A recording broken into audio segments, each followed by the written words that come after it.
남편 눈곱. 제 남편을 또 희생양으로 삼아 죄송합니다만 제 남편만이 아니라 아마 한국의 보편적인 남편들이 그럴 것 같아요. 남편들은 제일 부족한 게 이제 우리가 역지사지라고 얘기를 하잖아요. 입장 바꿔놓고 생각해 보는 것. 내가 부인이라면 뭐 어떨까? 내가 아들이라면 어떨까? 근데 이런 게 없고 나면 뭐 이런 게 굉장히 많은 것 같아요. 그러니까 뭐 아이가 아빠 저 100점 맞았어요. 그러면 엄마들은 뭐 아이고 내 새끼 100점 맞았어 이런 대부분의 아빠는 나는 늘 100점만 맞았잖아. 전교 1등도 했잖아. 뭐 이런 식으로 자기 얘기만 해버린 경우 되게 많아요. 맞아. 예. 재수없겠다 그거. 많죠. 그다음에 뭐 아빠 뭐 나 이번에 뭐 저 무슨 학교 들어갔어 했더니 너 나 서울대 나온 거 알지? 제 주변에 이런 인간들이 되게 많습니다. 근데 역지사지 입장 바꿔놓고 생각하는 것보다 조금 더 윗단계가 역지감지예요. 입장만이 아니라 마음을 아는 거죠. 그 위치나 형편이 아니라 어떤 마음일까, 어떤 상태일까. 근데 이런 능력이 대부분의 한국 중년 남성들, 특히 50대 이후에는 거의 결여되는 것 같아요. 그래서 대표적인 사례로 제 남편을 들어볼 짝시면 아주 좋은 얘기네요. 예. 우리 남편은 제가 뭐 아프다 그러면 제 아픈 거 걱정 안 하고 그럼 내 밥은 누가 해줄 건데?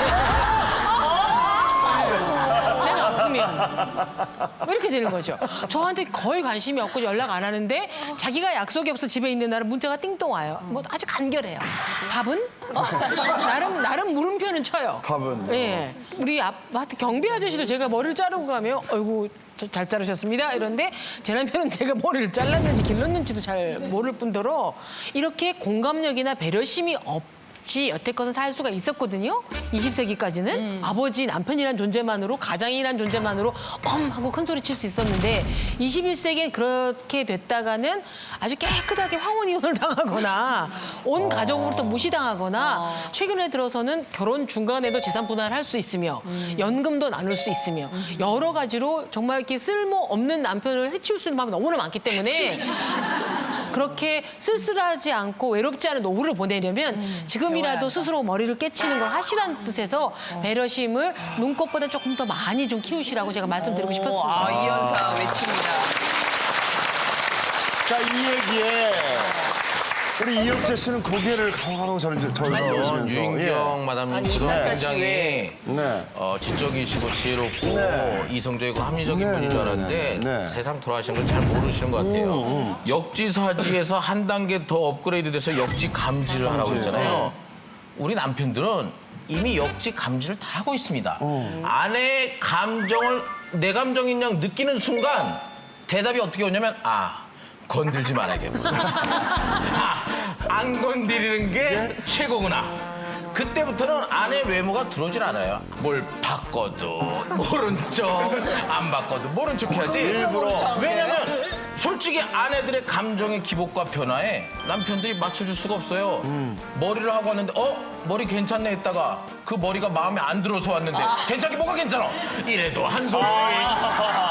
머리 하고 왔는데 아무 말도 안 하면 머리 했는데 당신만 몰라. 처음부터 이렇게 관심이 없어. 관심이 없어. 이래도 한 소리. 어차피 한 소리. 소리 들을 거. 한 소리 들을 바야 그냥 모른 척 하고 있는 게 난 거예요. 우리도 다 경험과 학습으로 습득한 거예요, 이게. 어떠세요? 저런 케이스, 예. 그래요. 아까도 유인경 씨가 네. 배려라고 얘기를 했는데요. 정말 배려에 대해서는 한국 남자들이 상당히 인색해요. 자기는 혼자니까 딱 깨끗하게 입고 차고에 가서 빨리 나! 이러는 거야. 그래요. 애 팬네는 애 거들려 애 남편 벗어서 던진 양말장 반스 이런 거 우선에 칠려 복잡해요. 자기만 생각하는 거야. 그래서 모든 것이 다 했어. 배려를 좀 갖고 부인을 좀 쓰다듬어 줘라.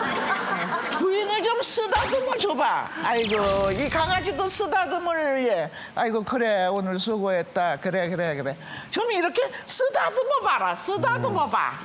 그 중요한 부인은 왜 이렇게 좀 못 쓰다듬어? 쓰다듬으면 가만히 계셔야 되는데 쓰다듬으면은 근데 이렇게 젊은 세대는 요즘 젊은 세대는 왜 뭐 여자분이 화장실 가면 백도 들고 있고 뭐 이런 것도 다 하고 너무 배려해서 문제인데 배려 많이 저는 그 건강검진을 얼마 전에 네, 갔는데 네. 건강검진 새벽에 가면 이제 어르신들도 많이 오고 하잖아요.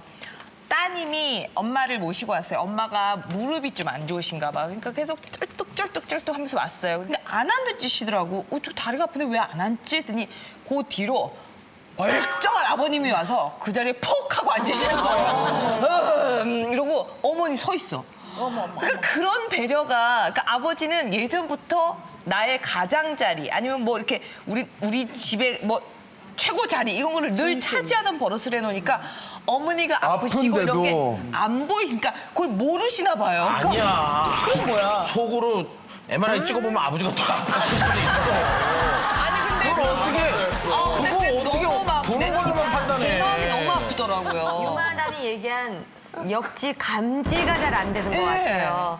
저도 바깥에서 이제 속상한 일이 있으면 어떨 때는 뭐 얘기도 할 때도 있지만 그렇게 안 되면 이제 집에 와서 쏟아놓잖아요. 저희 남편 다 듣고 하는 얘기가 모든 얘기는 양쪽 얘기 다 들어봐야 된다고 그렇게 얘기를 할 때는 내가 판사 남편이랑 사나 이런 생각이 들어요. 윤경 마담님 말씀하시는 거 다 맞고요. 근데 지금 쭉 말씀하시는 거 남녀의 차이는 분명히 있어요. 근데 문제는 배려의 근간이 되는 거는 배려는 공감이 가능해야 그다음에 배려가 될 수 있는 거거든요. 근데 공감하기 전에 반드시 있어야 되는 게 뭐냐면은 내 감정을 내가 알아야 돼요. 근데 지금 중년 남성, 50대 이상의 우리나라 대한민국에서 살아왔던 남성분들은 일단은 그 지금 중년 남성들의 아버지 세대를 보면은 이렇게 말씀드리면 그렇지만 현재 시대 사는 여성분들의 눈에 볼 때는 가관이거든요, 사실. 정말로 남성 우월주의의 극치를 달리던 분들을 보고 자란 게 그 지금 중년 남성분들이세요. 특히 또 남성은 어렸을 때부터 울면 안 된다, 남자는 의젓해야 된다, 감정 표현하면 안 된다고 배워놨기 때문에 내가 지금 느끼는 게 좋다 나쁘다 이외에 감정의 세분화가 전혀 배운 적이 없거든요. 아니 그렇게 얘기해버리면 남자들이 그렇게 되고요. 단순한 거지. 아유. 그분들이 지금 이러는 건 극히 당연할 수밖에 없어요. 근데 아까 유인경 마담님께서 이제라도 좀 변해라. 근데 공감하는 능력이라는 거는 대부분 초등학교 들어가기 전 정도면 대충 결정이 끝나요. 그럼 우리 포기해야 되나? 그러니까 지금 50이 넘은 분들한테 이제서라도 깨우치고 공감을 하고 배려를 하세요라는 건 사실 거의 불가능한 얘기예요. 혹시 어린이집을 가야 되나? 햇님만 들어가요, 햇님만. 아니에요. 남자들도 저는 훌륭하다고 생각해요. 듣고 배우고 바뀔 수 있다고 믿습니다. 우리가 그렇게 믿고 우리가 왜냐면 이거를 결론을 내리지 말자고요. 우리는 이러니까 그러지 난 말고 결론을 내려본 적이 없어요. 그러니까 결론 내리지 말고 본인의 얘기를 한번 해보자고. 예, 여기서 이제 근데 하나만 좀 짚고 넘어갈게요. 이제 양 원장이 이제 저 유인경 기자님하고 이제 막 얘기했잖아요. 근데 결혼한 남자들은 가만히 있잖아. 이게 배려야, 사실. 이게 배려야. 이게 배려예요. 이해해 주셔야 돼. 우리가 배려심이 없는 게 아니고 왜 남자들 집에 들어오면 말이 없네요. 속상한 얘기하면 같이 속상할 필요 뭐가 있어. 내 속이 타면 되지. 그리고 남편들이 밥 투정, 뭐 반찬 투정 안 하잖아요. 그냥 밥만 차려주면 돼. 이것도 배려라고 보시면 돼요. 그래서 배려심이 있는데 그게 여성분들하고 이제 약간 다른 거 차이라는 거지. 근데 그리고 그거를 또 아내가 하나는 배려심이 많다고 느껴요? 김대현 아내가? 씨는 지금 아직 철이도 안 들었어요. 철이가 자, 저는 근데 네. 분명히 말하지만 배려심이 아내가 생각하는 것만큼 없는 건 맞아요. 근데 전문가시잖아요. 난 전문가임에도 네. 불구하고 솔직히 고백하는데 어느 날 집사람이 농담을 안 하고 앞사람 만나? 앞사람 만나? 집사람 만나야 돼. 앞사람 만나면 안 돼. 야, 그 배려 좀 해봐. 그 집사람이 이제 농담하다가 여보, 나 먼저 죽으면 어떡할 거야? 불안하다. 그러잖아요. 시험에 들게. 그러면 머릿속으로는 무슨 그런 쓸데없는 소리를 해. 나도 같이 죽어버려야지. 이게 내가 전파한 거야. 그렇지. 전문가로서. 근데 불쑥 나온 건 뭐냐면 내가 알아서 할게.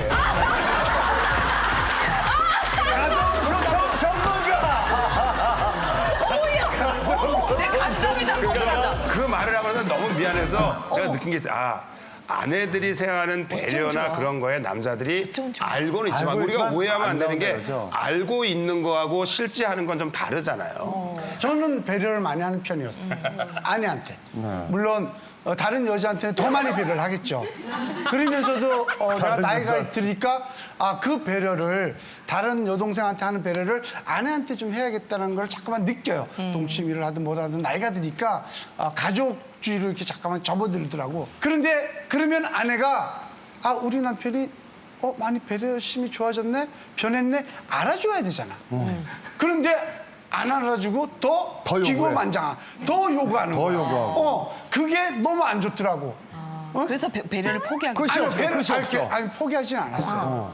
아직까지는 더 배려를 하려고 노력을 하고 있어요. 하는데. 방송이라 거짓말. 아니. 왜냐면 우리 아내는 12월 20일 날 중국으로 떠납니다. 그러니까. 그때까지는 내가 최대한 배려를 하고.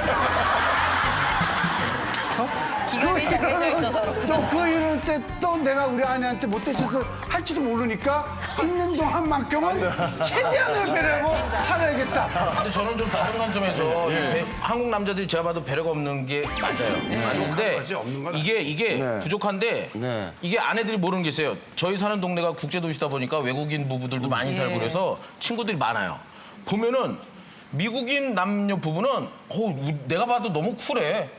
막 각 집에서 돌아다니면서 이렇게 뭐 음식 해가지고 할 때 남편이 막 다 요리하고 아내 너무 후리하게 얘기하고 설거지도 다음날 남편이 뭐 다 치운다 그러고 배를 너무 많이 왜 저렇게까지 살아야 돼? 우리 눈으로 볼 땐.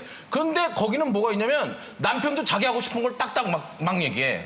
그래도 아내가 아무 말도 못해. 다 존중해. 근데 우리 한국 남자들이 질량보존법칙처럼 우리는 배려심이 부족한 만큼 뭐가 있냐면 눈치를 많이 지. 그런 거 있어요. 우리 한국 남편들은 배려심은 없지만 아내가 뭐라고 화난 거 같으면 눈치는 봐. 그러니까 최악의 커플은 짐 아바드시처럼 한국 아내, 미국 남편이면은 미국 남편은 계속 배려하고 하잖아. 그러다 한국 아내가 왱 하면은 눈치를 또 봐. 배려하고 눈치도 보고. 그리고 한국 아내랑 영국 제가 죄송합니다 토비 어머니 데이비드라는 우리 형님이 있는데 그 형님은 내가 봤을 때 너무 완벽한 저런 남편이 있어. 근데 형수가 내가 봤을 땐 좀 바가지를 긁어. 근데 그걸 다 받아들이니까 형님이 하루가 다르게 좀 늙어가더라고. 배려가 꼭 문 열어주고 이런 게 아니라 공감, 내가 말하는 거를 좀 같이 이렇게 딱 맞장구라도 좀 쳐주고 그런 건데 공감 능력이 얼마 전까지 제로였던 이경재 원장님은 예. 어떠셨어요? 그 배려심 없는 것 때문에 좀 저는 많이. 공감 능력이 없는 게 아니라 제 능력으로 공감을 한 거예요.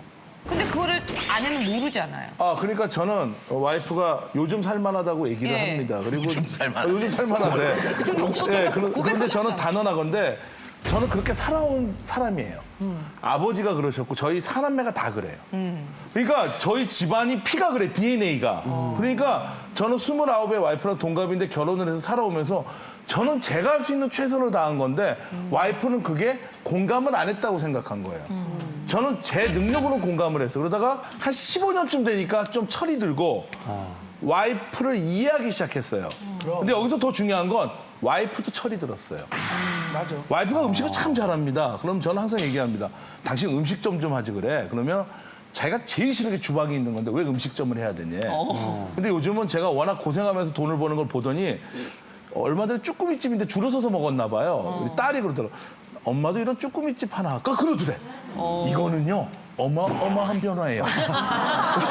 와이프 스스로가 음식점을 해볼까 하는 얘기는 어마어마한 변화예요. 그러니까 와이프가 제가 사실 점성아가 얼마 전에 봤더니 내년이면 더 철이던데.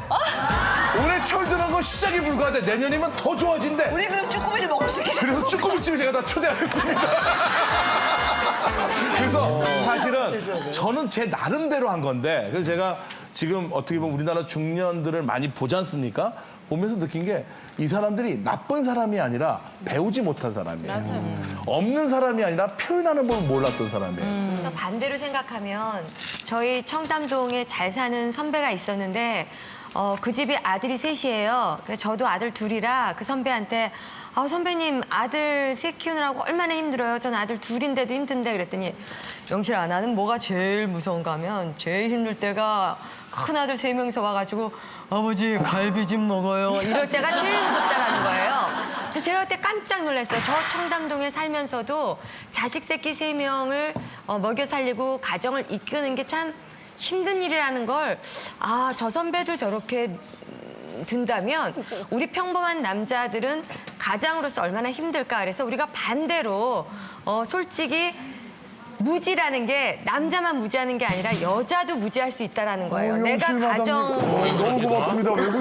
내가 가정 생활하면서 바깥의 일에 대해서 너무 모르는 친구들이 많아요. 그리고 우리 가정주부도 마찬가지로 내가 비록 여기에 있지만 친구를 통해서 아니면 간접 경험을 통해서 서로에 대해서 좀 공부할 필요가 있다라는 거예요. 아내도 무지한 면이 있다.